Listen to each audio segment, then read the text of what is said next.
How to search for jobs on Glassdoor. Welcome and let's get right into this tutorial.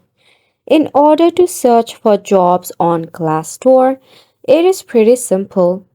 In the browser, just search for glassdoor.com.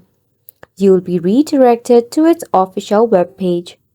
Depending upon your profile setup, that is the industry and the specialization that you added as the information you'll be suggested for the job. You can easily edit it as well.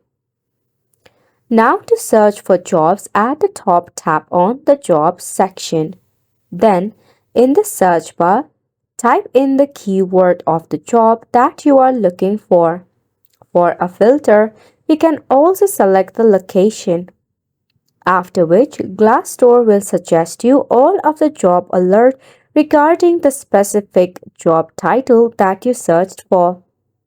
You can apply it by tapping on the apply button next to the job vacancy, after which you can know about the job details, salary, and more.